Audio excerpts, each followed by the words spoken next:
Jadi intinya begini, Yusuf ini kan anak bungsu dari 12 bersaudara. Ini bacaan yang punya hubungan agu bacaan Sot Pisaleso sebelum tentang Abraham melahirkan Ishak. Ishak melahirkan Esau dan Yakub, murid yang dipanggil oleh Yesus. Nah, sebelum kita lebih jauh melihat kenapa Yesus berpesan kepada orang-orang atau kepada para muridnya, pergilah ke domba yang hilang. Jangan menyimpang ke jalan yang lain. Tuhan bersamamu dan bersama roh. Inilah Injil suci menurut Matius. Dimuliakanlah Tuhan. Pada suatu hari, Yesus memanggil ke-12 muridnya dan memberi mereka kuasa untuk mengusir roh-roh jahat dan melenyapkan segala penyakit serta segala kelemahan. Inilah nama ke-12 rasul itu. Pertama, Simon yang disebut Petrus dan Andreas saudaranya, Yakobus anak Zebedeus dan Yohanes saudaranya, Filipus dan Bartolomeus, Thomas dan Matius pemungut cukai, Yakobus anak Alfeus dan Tadeus, Simon orang Selot dan Yudas Iskariot yang mengkhianati Yesus. Ke-12 murid itu diutus oleh Yesus dan ia berpesan kepada mereka, janganlah kalian menyimpang ke jalan bangsa lain atau masuk ke dalam kota Samaria, melainkan pergilah kepada domba-domba yang hilang dari umat Israel. Pergilah dan wartakanlah kerajaan surga sudah dekat. Demikianlah sabda Tuhan. Terpujilah Kristus. Menggonok di tedere da gadil, one bacaan Injil so itu bo. Biasa sebut Yakobus lia, ya bokus. Simon, Andreas, murid-murid yang dipanggil oleh Yesus. Nah, sebelum kita lebih jauh melihat kenapa Yesus berpesan kepada orang-orang atau kepada para muridnya, pergilah ke domba yang hilang. Jangan menyimpang ke jalan yang lain. Kenapa domba yang hilang? Tapi sebelumnya kita coba melihat dulu cerita menarik dari bacaan pertama yang sangat baik dan bagus untuk kita maknai dalam hidup berkeluarga. Yusuf. Baik Yusuf olmeko. Nah, Yusuf itu seperti kayak Banus mereka, Melki mereka, semua anak-anak bungsu yang sering dianggap remeh oleh kakak-kakaknya, tapi justru dari mereka itu berkat itu ada. Sama dengan di sini kan Bapak Ito mereka, Bapak Ence pasti anggap remeh Banus, tapi justru berkat banyak dia. Nah, waktu misa di Papando kan, saya pernah bilang bahwa bedanya anak sulung dan anak bungsu itu, anak sulung itu biasanya lebih bertanggung jawab karena kasih sayangnya pas. Kalau anak bungsu itu biasanya tanggung jawab tanggung karena sering dimanjakan. Efeknya gaya hidup dan daya juang anak sulung dan anak bungsu itu berbeda. Nah, kalau anak sulung pergi merantau, pasti dia lebih oke lah, lebih kuat. Tapi kalau anak bungsu, cekoye kan ngokole-kole. Kecuali Ito. Ito kan anak sulung tuh. Pernah mau pergi ke mana itu? Hoto poe taruteng, kolese. Ini anak sulung yang tidak tangguh. Jadi intinya begini, Yusuf ini kan anak bungsu dari 12 bersaudara. Ini bacaan yang punya hubungan agu bacaan Sot Pisaleso sebelum tentang Abraham melahirkan Ishak. Ishak melahirkan Esau dan Yakub. Esau itu anak sulung, Yakub itu anak bungsu. Lalu Yakub itu disebut Israel dan melahirkan 12 orang anak yang ada di dalam bacaan pertama hari ini, dan Yusuf itu anak bungsu. Jadi mereka ini, kakak-kakaknya, karena dia ini sangat dimanjakan oleh Israel atau Yakub, mereka cemburu. Maka mereka bawa dia untuk dibuang di sumur. Nah, tiba-tiba sampai di situ, di sumur itu ada ceritanya sebelum bacaan ini, kan lompat saja dia. Itu mereka buang dia ke sumur supaya dia hilang sudah dari keluarga, daripada dia saja yang dimanjakan, yang lain tidak. Tapi salah satu di antara mereka yang juga tadi diceritakan dalam Injil tuh, namanya siapa tadi tuh? Ruben kan bilang, jangan kita buang dia ke sumur, itu ada pedagang-pedagang, jual saja biar dia tidak mati. Akhirnya dia dijual ke pedagang-pedagang dari Mesir. Dibawalah dia ke Mesir sebagai hasil pembelian.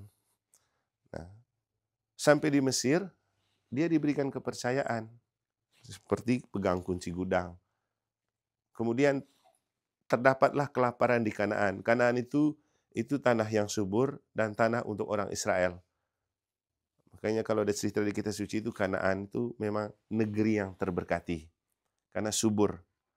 Tapi kali itu mereka kelaparan, dan waktu mereka kelaparan, mereka pergi cari makan ke Mesir. Sampai di sana ketemu lagi Yusuf ini. Mereka mungkin sudah lupa atau memang pura-pura tidak tahu. Nah, dalam cerita hari ini, bagaimana Yusuf itu menguji mereka. Sampai Ruben bilang, apa inilah korban dosa kita. Dulu kita jual dia, sekarang kita datang minta ke dia. Nah, beberapa hari lalu, waktu khotbah di OMLT atau di mana begitu kan saya pernah bilang, sebenarnya semua anak itu diberkati dan dirahmati karena semua anugerah Allah. Bukan soal anak sulung, anak bungsu.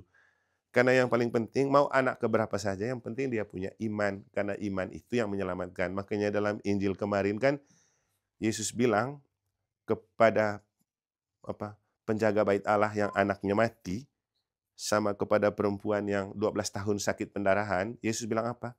Imanmu yang menyelamatkanmu. Nah, kemarin waktu misa di bapaknya Cep itu punya orang tua, saya bilang gini, coba kamu lihat, Yesus itu sembuhkan orang sederhana saja. Cukup bilang imanmu yang menyelamatkan engkau, kalau tidak dosamu diampuni. Coba bawa dia tembeko, ketitang. Kadang-kadang kan, bawa dia tembeko litit, baik litit apa, izin ngaji di tembeko tuh, humit muria amko, atau pada gelang mata itu kok betite, cek itu bayan. Makanya paling aman tuh cari kepada Yesus. Nah, kalau kita jauh dari Yesus, sibuk kabeh tembokku, apalagi cerita, itu yang dimaksudkan dengan domba yang hilang. Hilang karena tersesat. Maka domba-domba seperti ini yang perlu dicari, kata Yesus. Nah, di gereja kan kemarin saya pernah omong tentang domba dan kambing. Hanya karena bapaknya Yohan, waktu tugas di Mbai, dia baru lihat itu domba.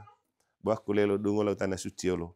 Memang domba itu selalu berjalan berkelompok dan bergerombolan. Ogot lakukan angkoe. Emang goca belok kiri tahu. Makanya domba itu kalau satu masuk jurang, masuk semua mereka. Nah, Yesus itu menamakan diri sebagai anak domba Allah. Kenapa? Lebih pada kejujuran, ketulusan, ketaatan. Maka kalau domba yang hilang, pasti tetap ada kejujuran, ketulusan. Emelang dengat, toh domba yang hilang itu gak? Itu namanya kambing yang hilang. Elang dengat. Karena kambing kan dengat toh. Makanya orang bilang otak kambing. Itu. Nah, sama tombol sini gereja aku kan, mengerti laku kambing toh duka yang bareo kalau pernah. Tapi duka yang seli dompu. Bayangkan, pagar gereja lompat lisi hanya demi cari makan di dalam gereja. Kambing. Padahal pintu sudah ditutup. Jadi begitu nekatnya kambing. Untuk kita yang paling penting, kita semua itu anak domba. Dan untuk menjaga keberadaan kita itu perlu mencicipi anak domba dalam misa. Makanya kemarin saya bilang, bagus sekali temanya kamu di Ruteng tentang Ekaristi transformatif. Bagaimana Ekaristi menjadi modal dan puncak hidup menggereja. Jadi penting. Makanya tadi aku meuho dia mai kole libur aku mangga dapat misa. Bongan yang kalau bana dapat misa terus nunggu. Ini misa itu penting untuk mengubah kita dan kita bisa jadi agen perubahan. Itulah pentingnya misa. Nah, Bapak Ibu Saudara-saudari, untuk kita pentingnya begini. Mari kita belajar dari Yusuf dan saudara-saudaranya. Bahwa kadang-kadang dalam hidup berkeluarga memang ada kecemburuan antara kakak dan adik. Santo Paulus itu pernah menulis dalam suratnya, akar dari segala kejahatan adalah iri hati. Jadi sangat pulang tahu di teho karena iri hati. Itu coba kalau tidak iri hati. Heran juga saya, orang saudara itu lo bisa iri hati. Di agua tabana atau di agua sekai deru. Itu kenapa bisa begitu? Nah, kemudian Santo Paulus juga bilang, akar dari kejahatan adalah cinta akan uang. Bedanggo pe perlu uang, aku cinta akan uang. Cinta akan uang artinya mencintai uang lebih daripada sekedar keperluan. Nah, ini yang jadi bahaya untuk kita. Padahal kita itu perlu uang untuk memenuhi kebutuhan. Uang itu bukan dicintai, tapi seringkali demi uang kita lupa cintai istri dan anak-anak. Nah, itu banyak yang terjadi. Demi isi togel bela lebih hemo toko guvina toh. Nah, itu kan itu salah. Karena lebih mencintai uang daripada mencintai istri dan anak. Ngojuk di sampai pisah leso, hemo toko guvina. Pernah ganggu lagu Nolan. Hau tahu dia mete mirut yang itu yang untuk guvina main kartu kule.